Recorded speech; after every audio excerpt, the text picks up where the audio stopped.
नमस्कार, आप देख रहे हैं न्यूज बाइस्कोप। आपके साथ मैं हूं अनुष्का। बढ़ते खबरों की ओर। मुंबई की मरीन ड्राइव की तर्ज पर पटना में जेपी गंगा पथ के प्रथम फेज का उद्घाटन 24 जून 2022 को मुख्यमंत्री नीतीश कुमार ने किया था, लेकिन उद्घाटन के छठे दिन ही सड़क के किनारे बना फुटपाथ अचानक धंस गया।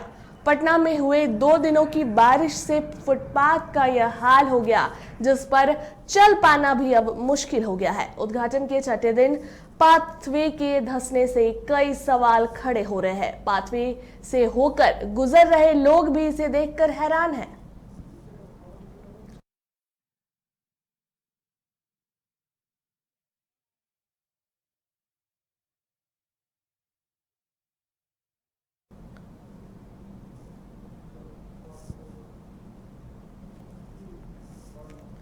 और अधिक जानकारी के लिए हमारे साथ फोन लाइन पर हमारे सहयोगी प्रणव जुड़ चुके हैं। प्रणव, क्या पूरा मामला है? कैसे ये सड़क धंस गई? अभी तुरंत ही इसका उद्घाटन हुआ था। जी देखिए, बिल्कुल बता दें कि बिहार के लिए कह सकते हैं कि एक बड़ी योजना थी और मुंबई के तर्ज पर एक मैरीन ड्राइव की तरह एक सड़क बनाया गया था जो जेपी गंगा पथ जिसका नाम लिखा गया था। और प्रथम फेज का जो उद्घाटन है वो पिछले महीने यानी कि 24 जून को मुख्यमंत्री नीतीश कुमार ने किया था। इस दौरान बिहार सरकार, केंद्र सरकार के कई मंत्री मौजूद थे और उद्घाटन के छठे दिन यानी कि कह सकते हैं उद्घाटन में महज 6 दिन ही हुए थे, उसके बाद ही जो सड़क किनारे फुटपाथ बना हुआ है वो अचानक से धंस गया।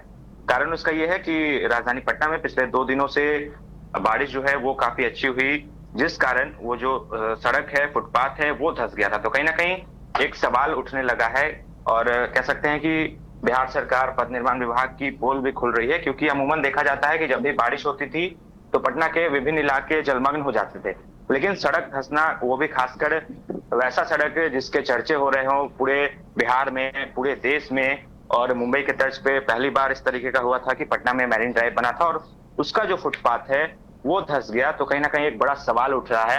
हालांकि अभी तक इस पर कोई आधिकारिक बयान नहीं आया, लेकिन जैसे ही इसकी सूचना पथ निर्माण विभाग को मिली, पथ निर्माण विभाग ने अपने तमाम कह सकते हैं अधिकारियों को वहां पे भेजा था देखने के लिए कि क्या कुछ स्थिति है, किस तरीके से चीजें हुई। और उसके बाद से कल जेसीबी वहां लगा दिया गया था और जो सड़क जो धंसा था उसको ठीक करने की जो कवायद है वो शुरू हो गई थी।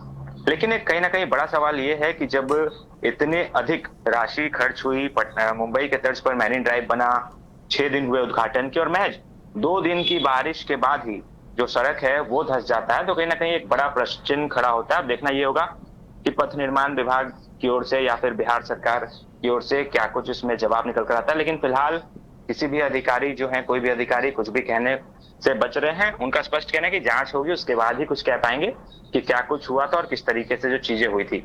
लेकिन अगर बात कर ले राजधानी पटना की, तो हमने देखा था कि 2 दिन की जो बारिश हुई थी उसमें कई इलाके जलमग्न हो गए थे। खासकर बात करें गर्दनी बाग की, मछुआ टोली की, राजेंद्र नगर की, और बार बार कह सकते हैं कि नगर निगम और जो नगर विकास विभाग है उसकी तरफ से दावा किया जा रहा था कि इस बार पटना जलमग्न नहीं होगा। तमाम जो संप हाउस हैं उनको ठीक कर दिया गया है, जो सीवरेज सिस्टम है उसको ठीक कर दिया गया है, नालों की उड़ाही कर दी गई है, लेकिन सभी जो दावे हैं वो कहीं ना कहीं खोखले दिख रहे हैं। जल जमाव भी हुआ 2 दिन की बारिश में और जिस तरीके से मुंबई के तर्ज पर जो मैरीन ड्राइव बना है उसका फुटपाथ जो है वो धंस गया है। कहीं ना कहीं एक बड़ा सवाल है। अब देखना ये होगा कि क्या कुछ इस पर जवाब सरकार की तरफ से आता है। धन्यवाद प्रणव, तमाम जानकारियों के लिए।